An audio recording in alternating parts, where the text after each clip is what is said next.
Fala, povo de Deus, a graça e a paz em nome de Jesus. Bom, chegamos a Atos 27, quase já encerrando esse precioso livro das Escrituras, e nos deparamos com Paulo sendo conduzido para a Itália, ou seja, para Roma.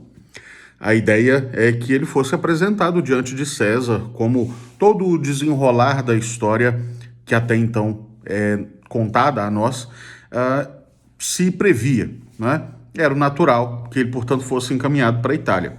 O texto nos diz, e aí os versos iniciais tratam disso, a rota que o navio fez, que a embarcação fez, depois passa a nos narrar as dificuldades da viagem, os perigos da viagem, mas há algo muito precioso aqui. Acontece um naufrágio, lá a partir do versículo 27, mas aqui é um texto em que nós podemos ver a soberania de Deus em ação. Podemos ver como Deus conduz a história de maneira soberana. Olha só, o texto narra que as coisas começaram a ficar realmente tensas na navegação e o barco era assolado por ondas o tempo todo, de todos os lados. E, claro, a reação natural daqueles que eram os tripulantes é: vamos tentar fugir antes que naufrague. Vamos tentar fugir daqui, vamos arrumar os botes de segurança, vamos embora. E deixa o barco para lá, e deixa os presos para lá, vamos embora, vamos salvar a vida. Paulo, entretanto, havia recebido do Senhor a direção de permanência. Permanecer no barco, por mais que inseguro fosse.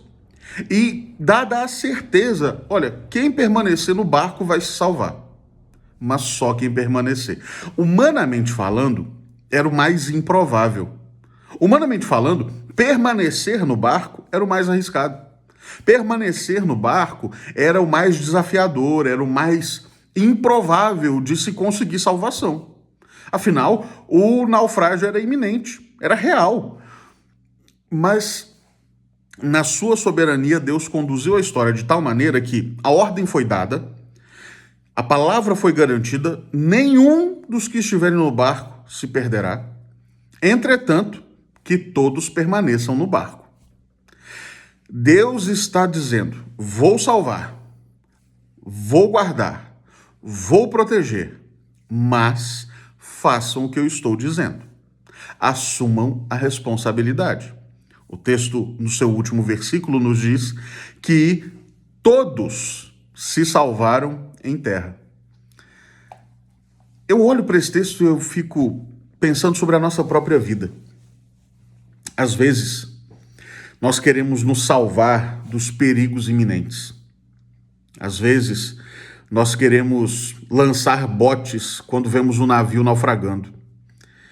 Queremos dar um jeito de preservar nossa própria vida, de obter socorro por nossos próprios esforços. Queremos dar um jeito.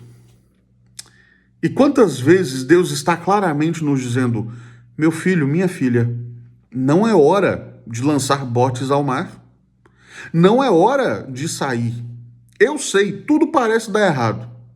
Tudo parece sair do lugar, todas as coisas parecem desencontradas, todas as coisas parecem fugir do propósito, tudo parece que vai naufragar verdadeiramente.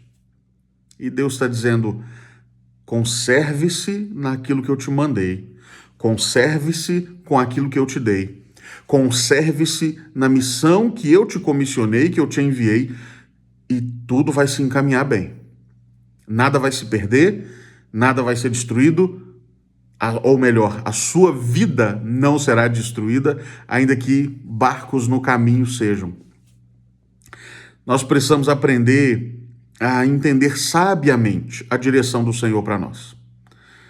A ter responsabilidades em nossas decisões, ter responsabilidades naquilo que vamos fazer ou deixar de fazer, ao mesmo tempo que é necessário absolutamente que confiemos na soberania do Senhor, que confiemos que Ele está, sim, guiando o barco, mesmo no naufrágio, que Ele está, sim, conduzindo o mar, mesmo que ele esteja tempestuoso.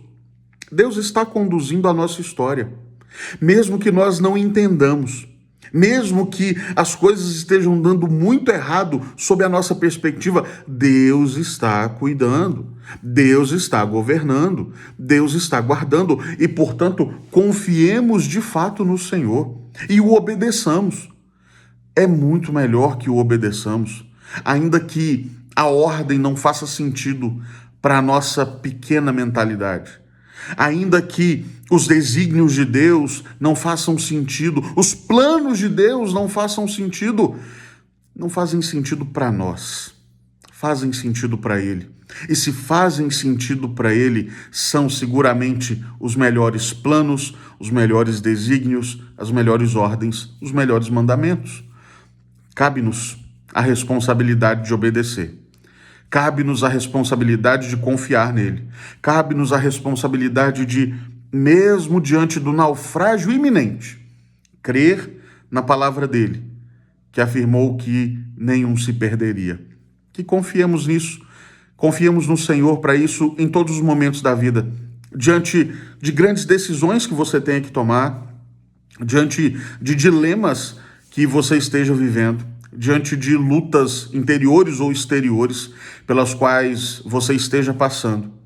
Confie na palavra do Senhor, ainda que pareça não fazer sentido, ainda que as coisas tenham saído do seu controle, elas não saíram do controle soberano do Senhor.